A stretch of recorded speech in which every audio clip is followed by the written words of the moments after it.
Good morning. I'm going to show you a mock-up of the Mirage Faster Than Light Communication Protocol. Understanding this has three prerequisites. First, that you watched the Mirage Faster Than Light Communication Protocol video in my YouTube channel. Second, that you have an understanding of the properties of Beta-Barium borate. I'll put a reference in associated with this video.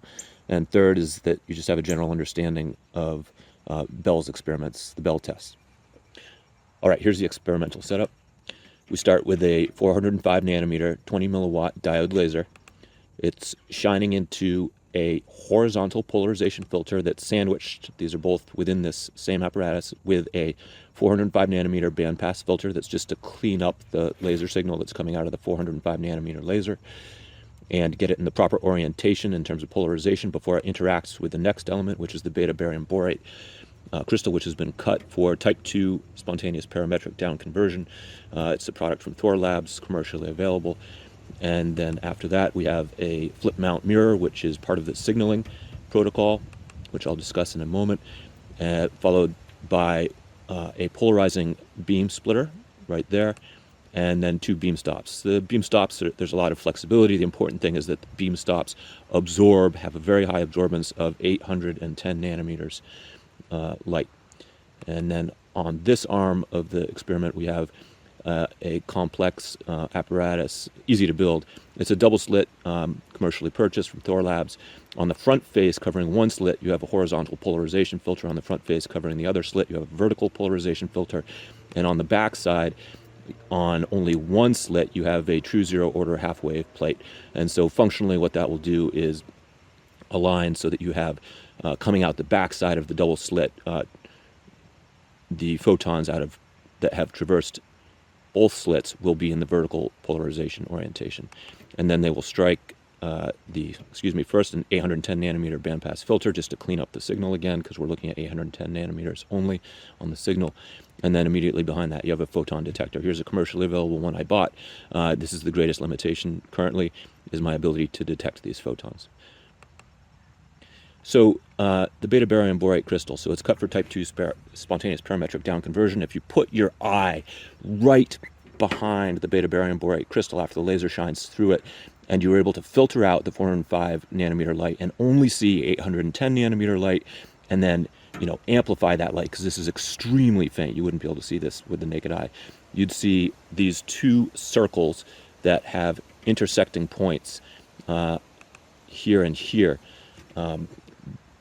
These are the only parts of the emission from the Beta-Barium borate crystal that we're interested in. As discussed in this fantastic publication that discusses the properties of Beta-Barium borate crystals and entanglement, the photons in these two regions, the photon on the left region is going to be entangled and in a state of superposition with the photon on the right. And the key thing is that if they're in a state of superposition after they exit the Beta-Barium borate crystal in terms of what axis of polarization they have, but immediately after you measure either arm, and say you get vertical in the left arm, you know with 100% certainty that the other arm will have a perpendicular polarization. So vertical in the left, that means 100% certainty that the arm on the right will have a horizontal polarization, no matter the distance that separates them. The collapse is instantaneous. All right, so here's how we start with the signaling. So there was that flip mirror that I showed there. Here I've erased the mirror to show you what the photon paths will be in the mirror down state. So the 405 nanometer will traverse the Beta-Barium borate crystal, and you'll have two 810 nanometer cones basically coming out, and we're interested in, as I circled those yellow regions, one arm we'll call the idler arm, the other arm we'll call the signal arm. So the idler arm with the mirror down will strike this polarizing beam splitter, which will collapse the state of superposition into a determined state once the photon has interacted with a mass, and that mass is the beam stops. And then the signal arm will pass through to the detector. So this path here in this setup is the shorter path. So what we're going to be exploiting with this signaling phenomenon, faster than light communication protocol, is path length. And you can think of path length, these signal and idler arms having a common point of origin within the beta-barium borate crystal, denoted by that green dot. And then you can see you need to think of light cones, which is another concept. If you're not familiar with it, please read up on Wikipedia. So the light cone that these share, the idler will collapse first, and so the light cone for the signal is going to be outside of that collapse cone for the idler. So inside, before even one of the pair has interacted with a mass, there is a superposition of polarization states. But after one member of the pair has interacted with a mass, there is a polarization correlation that's 100% determined for the other member of the pair. And so what that means is, after traversing this double slit and hitting the detector, there will be no interference pattern, because there is 100% determination which side of the double slit the photon will go through. Now let's look at the second setup. So the second setup, we put the mirror up. And so what that does is, that means that the idler arm, this goes off to a far distance. It continues off, some meters beyond this table. And here we see the shortest path is the one that is heading to the detector.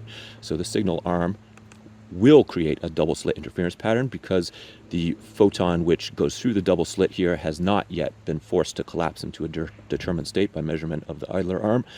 So it will pass through both sides and create an interference pattern on the detector. So the signal that you're able to send by manipulating the idler arm is whether or not you see a double slit interference pattern, yes or no.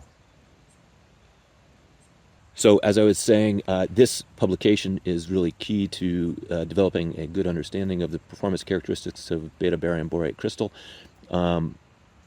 My detection device, which is that camera, even if I place that directly behind the beta-barium borate crystal with the appropriate filters on there, I cannot get an image.